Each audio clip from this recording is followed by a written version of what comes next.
네, 안녕하세요. BPD입니다. 어제 올린 그랜저 풀체인지 영상이 떡상을 했습니다. 감사합니다. 근데 그 영상을 올리고 나서 정말로 많은 구독자분들께서 또 추가로 제보를 해주셨어요. 그래서 그 제보 내용을 바탕으로 제가 옵션 설명을 간단하게 드리도록 하겠습니다. 제가 몸이 조금 불편한 상태긴 한데 목뼈가 부러졌고요. 그 다음에 팔이 부러진 게 아니라 지금 날개뼈가 부러졌어요. 근데 영상을 안 찍을 수가 없잖아요. 그래서 약간 불편하게 보실 수도 있겠지만 양해 부탁드리겠습니다. 그리고 오늘 옆에 손님이 없는 이유는 캠핑을 가셨습니다. 저 혼자 찍는 점도 양해 부탁드려요. 말씀드리기 이전에 정확한 스펙은 나오지 않았습니다. 그러니까 이런 옵션들이 나올 것이다 라는 추측 정도로만 좀 받아주시면 좋을 것 같고요. 얼마 전에 있었던 프리뷰 행사 있잖아요. 거기에 다녀왔던 구독자분들이 생각보다 많더라고요. 그 구독자분들의 생생한 후기를 전달드리도록 할게요. 우선 알려진 재원에 대해서 먼저 말씀을 드리자면 전장은 무려 5m가 넘습니다. 5035mm로 예상하고 있고 제네시스 G80보다 더 큰 전장을 갖고 있고 경쟁 모델인 K8보다 무려 20mm나 더 길게 나와서 약간 하극상 아닌 하극상이 일어날 거로 보이고 있어요. K8과 동일한 3세대 플랫폼을 사용했기 때문에 휠베이스는 2895mm로 동일합니다. 하지만 기존 모델에 비해서 10mm나 늘었기 때문에 확실히 공간적인 여유가 있을 거라고 예상을 하고 있어요. 또한 전폭은 1880mm로 기존 그랜저에서 조금 더 커졌고요. 전고는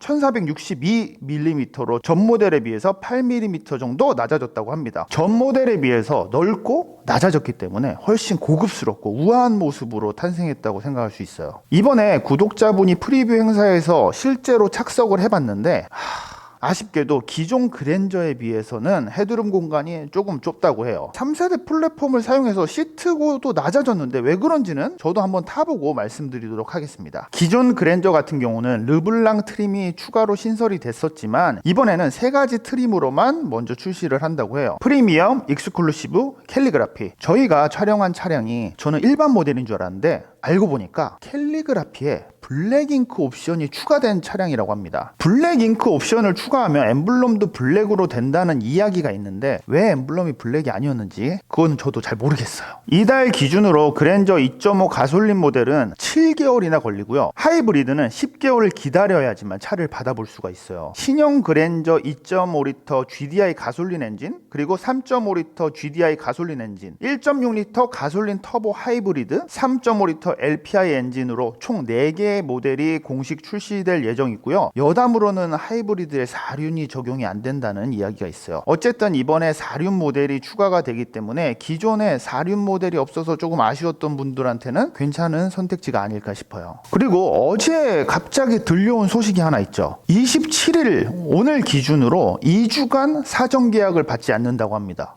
왜일까요? 사전 계약자가 무려 거의 10만 명에 육박하기 때문에 어차피 사전 계약을 많이 받아봤자 고객분들한테 인도할 수 있는 시간적인 여유가 없기 때문에 아마 11월 14일까지 재정비를 하는 걸로 알고 있어요. 그랜저를 생산하는 아산 공장의 총 생산 규모는 30만 대고 그랜저와 소나타 아이오닉 6를 생산하고 있습니다. 특히 내년에는 아이오닉 6를 전기차 판매의 20% 수준인 6만 대까지 판매하겠다고 말을 했거든요. 그래서 무작정 그랜저의 생산을 막 늘릴 수가 없는 거예요. 왜냐하면 그랜저는 전기차가 아닌 내연기관이기 때문이죠. 그래서 지금 사전 계약을 넣으신다고 해도 아마 대기 기간이 한 2년은 좋게 걸리지 않을까 싶은 아쉬움이 있습니다. 그랜저를 선택하시는 분들이 가장 먼저 생각하시는 게 뭘까요? 바로 색상 아닐까 싶습니다. 색상은 총 10가지 색상으로 나올 거라고 예상을 하고 있고요. 일단 녹턴 그레이 메탈릭, 어비스 블랙 펄, 세레니티 화이트 펄, 바이오필릭 블루 펄, 큐레이티드 실버 메탈릭, 기와 브론즈 메탈릭, 에이션트 브론즈 매트, 녹턴 그레이 매트, 그리고 새로운 컬러 2가지가 추가로 들어오게 됩니다. 아마도 하나는 아이오닉 6에 적용됐던 트랜스미션 블루 펄일 거라고 예상을 하고 있고요. 그리고 추가로 밤부 차콜 그린 펄이라는 색깔이 나올 거로 예상을 하고 있습니다. 그리고 이번에 그랜저에서 가장 호불호가 심한 게 일자형 데일라이트가 아닐까 싶은데요. 제가 실제로 보고 말씀을 드리자면 압도적입니다. 저는 예쁘다고 생각하긴 하는데 여기에서도 트림별로 차이가 있다고 해요. 제가 영상에서 봤을 때는 시퀀셜 타입으로 턴 시그널이 들어왔었거든요. 근데 캘리그라피만 그렇게 들어오고 아닌 거는 그냥 깜빡이로 들어올 수 있다는 얘기가 있어요. 그래서 그 부분은 조금 아쉽게 생각을 합니다. 그리고 일자형 데일라이트가 너무나 좋은 게 이 웰컴 라이트.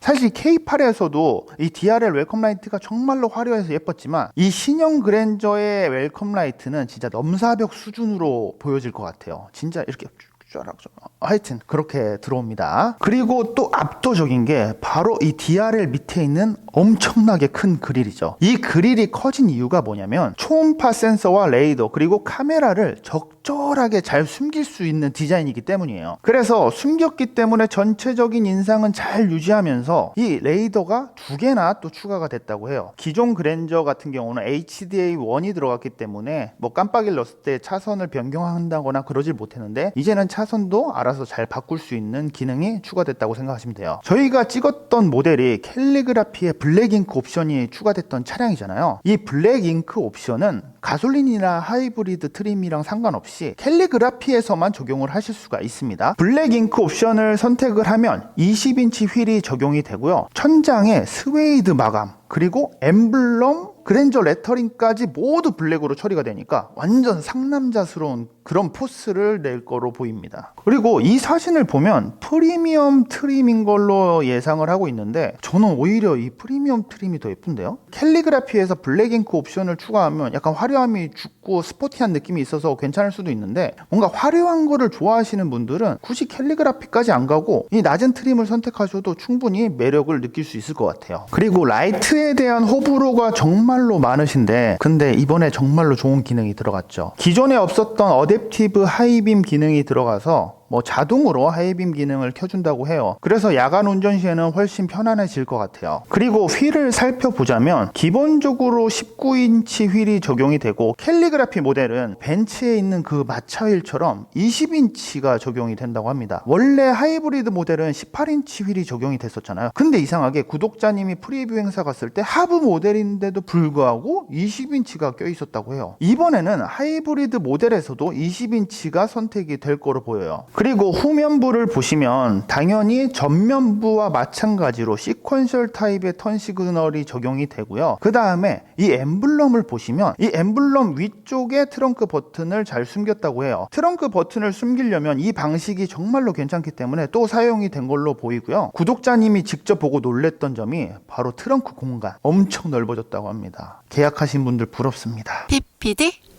실내 옵션을 살펴드리자면 이거는 카더라인데 아이오닉 5에 적용됐던 그 비전 루프가 적용이 된다는 얘기도 있어요. 제가 직접 봤던 차량은 파노라마 썬루프가 들어갔었거든요. 근데 만약에 비전 루프가 선택이 된다면 진짜 센세이션 할 것 같습니다. 왜냐하면 파노라마 썬루프 적용된 건 좋은데 가운데 프레임이 지나가거든요. 그래가지고 뭔가 2열에 앉았을 때 그 개방감이 확실히 좀 줄어들어서 비전 루프가 있다면 저는 무조건 그 옵션을 선택하는 걸 추천드리고 싶어요. 또한 빌트인 캠이 이번에는 좀 바뀌었다고 하는데요. 풀 HD 방식으로 기존에는 음성 녹음이 안 됐었는데 이제는 음성 녹음을 켜고 끌 수가 있다고 합니다. 저장 방식은 SD카드로 되고 납품 업체는 현대모비스와 아이나비라고 해요. 아이나비 관계자분은 아는데 한번 전화를 해볼까? 그리고 이번 그랜저 신형에서 가장 센세이션했던 부분이 바로 프레임리스. 디자인의 완성은 프레임리스라고 항상 얘기를 하는데 이 프레임리스가 적용이 돼서 좋은 점도 있지만 더 좋은 점이 있습니다. 제네시스 G80도 2열의 선쉐이드는 수동이거든요. 근데 왜 그랜저에는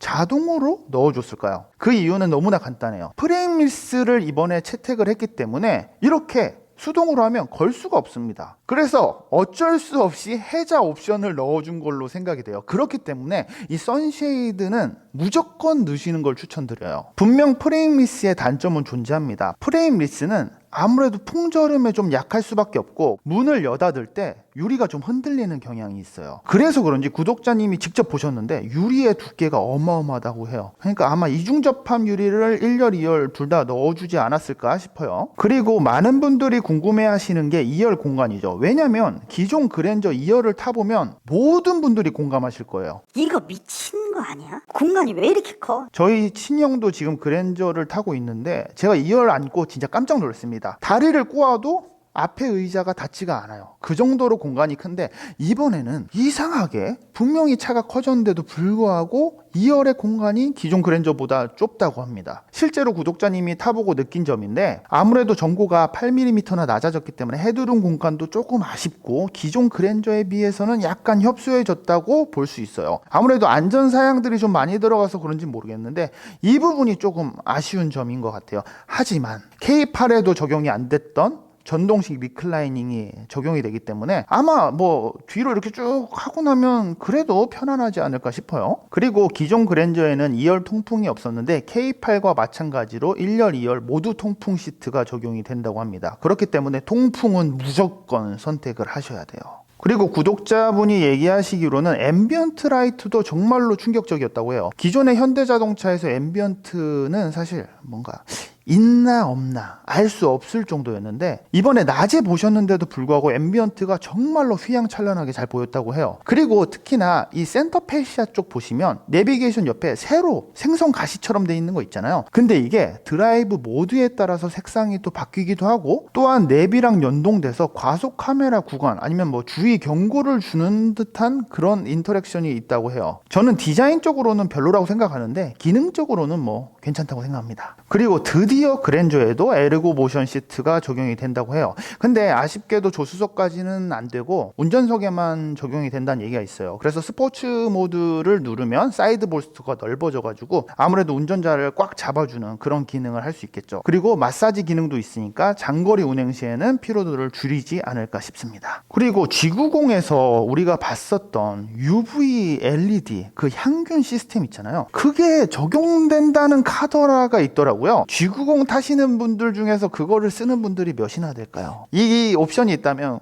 굳이 추가 안 하셔도 될 것 같아요. 또한 필요 없는 옵션이라고 생각하는 게 바로 지문 인식 버튼. 이거 진짜 제가 사용하시는 분들 정말로 못 봤습니다. 내가 어쩔 수 없이 키를 놓고 오거나 이럴 경우에만 사용하지 웬만하면 키를 가지고 다니니까 지문 인식을 잘 사용 안 하시더라고요. 아니면 저는 테슬라처럼 그냥 핸드폰만 들고 와서 지문 인식 없이 그냥 시동이 걸렸으면 좋겠는데 그거는 왜 안 되는지 모르겠어요. 그리고 마지막으로 가장 호불호가 심했던 게 바로 이 택시 미터기. 기존 그랜저는 어쨌든 택시 미터기 느낌의 그 공조기 장치가 좀 작아가지고 나쁘지 않았거든요. 디자인을 해치지가 않았어요. 근데 이번에는 너무나 갑툭튀 있잖아요. 갑툭튀. 너무 앞으로 갑자기 튀어나와 있어가지고 뭔가 디자인을 방해하는 듯한 느낌도 나고 너무 올드한 느낌도 나서 저는 별로더라고요. 프리뷰 행사에 다녀오신 구독자분들이 말씀하시기로는 눌렀을 때 햅틱 반응은 정말로 괜찮다. 하지만 버튼들이 너무 많은 이 UI 때문에 운전 중에 누르기가 정말로 힘들다고 합니다. 뭔가 누르면 온도가 눌려야 되는데 바람 세기가 눌려지고 아무래도 조금 나중에는 개선이 돼야 되지 않을까 싶어요. 그리고 센터 터널 쪽에 있는 이 컵홀더는 펠리세이드처럼 접었다 필 수가 있기 때문에 접어서 다양한 공간으로 활용하실 수가 있을 것 같아요. 기존 그랜저도 버튼식 기어노브였잖아요. 근데 어쨌든 이 센터 터널 쪽에 있어서 이쪽 공간 활용하기가 힘들었거든요. 근데 컬럼식 기어노브로 바뀌면서 이쪽 공간을 정말로 크게 활용할 수가 있을 것 같아요. 그리고 컵홀더의 위치가 상당히 낮게 위치해 있기 때문에 컵을 좀 넣고 뺄 때는 불편할 수가 있다고 해요. 하지만 이쪽에 공간이 여유롭기 때문에